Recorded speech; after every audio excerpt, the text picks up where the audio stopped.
Robin Hood and Marian.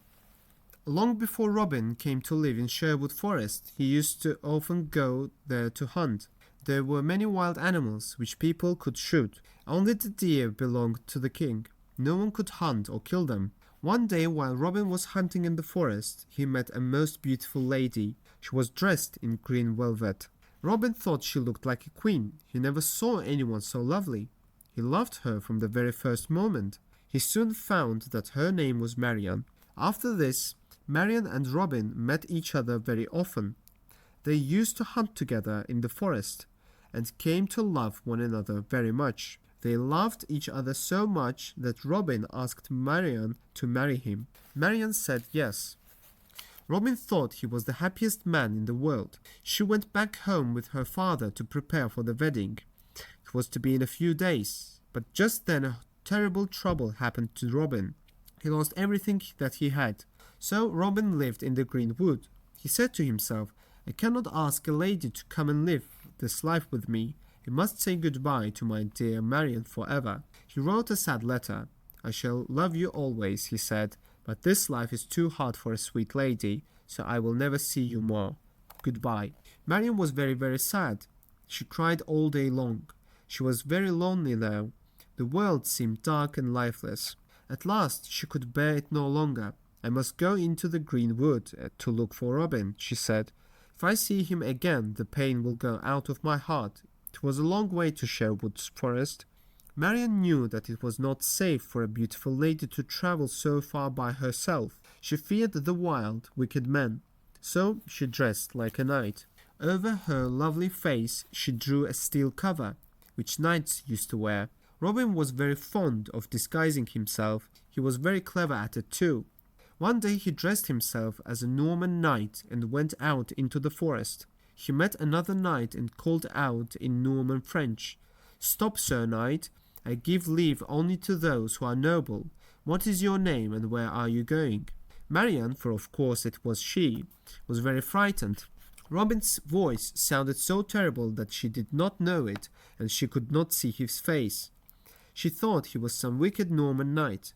Without saying a word, she drew her sword and prepared to fight. Ah, said Robin, you refuse to answer. Fight then, false knight. He drew his sword and the fight began. Robin was taller and stronger than Marian, but she used her sword very cleverly.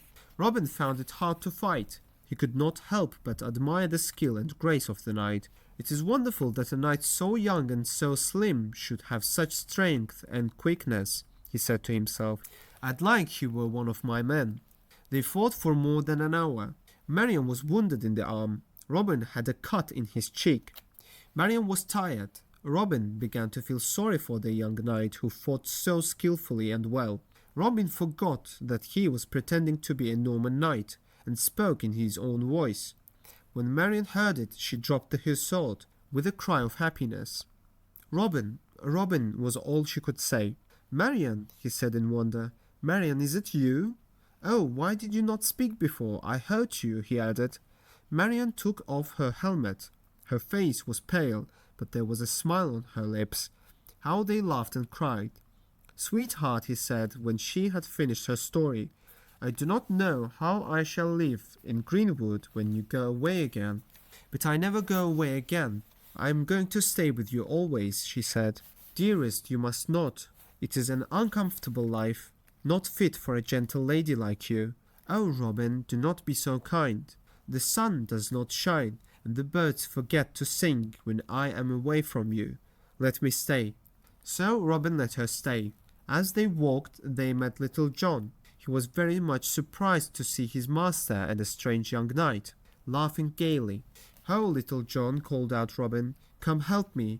This fair knight has pierced my heart. I fear I shall never recover.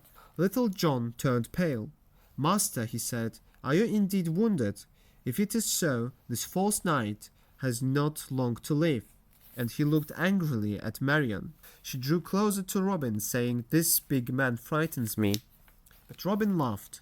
Friend, he said, this is no knight, but my own fair love, Marian. If my heart is wounded, it is only with the bright glances from her eyes, Marian, he went on.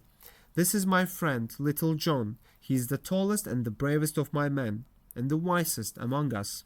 Little John knelt on one knee and kissed Marian's hand. "Lady," he said, "be our queen, as Robin is our king. I swear to serve you faithfully and well as I do him." Marian smiled. Her heart was so full she could not speak. "Now, master," said Little John, "we must have a feast today, for this must be a great day in the green wood." "Robin," said Marian, "I wished I had a dress to wear instead of this armor." "Sweetheart," replied Robin, "you are lovely as you are. If you want a dress, you can have one. There are several fine dresses of which you can choose. Come, I will show you where they are." Robin sat down outside to wait for Marian. When he opened his eyes, he saw Marian. She looked like a princess. Slowly they walked through the green wood together. They had so much to say to each other. The time went all too quickly. Then Robin blew his horn. In answer to it, all his men came. As they passed Robin, every man bowed. Then each one knelt on one knee, kissed Marian's hand. Then the merry dinner began. The cooks did their best. The sun shone, the birds sang. "Here's a health to Marian, Queen of the Green Wood. Fair Marian and bold Robin Hood," they cried. "Long may they live, and happy may they be." Fat and jolly Friar Tuck came, as Robin and Marian were married. Everyone was happy. Only Little John felt the least bit sad. "Now Robin has such a lovely wife, he will not need his friends any more," he said to himself. But Marian saw that he looked sad, and guessed why. She talked kindly to him, and soon he was as merry as the rest. They sang and danced and played, and no one seemed to tire. So this happy day came to an end.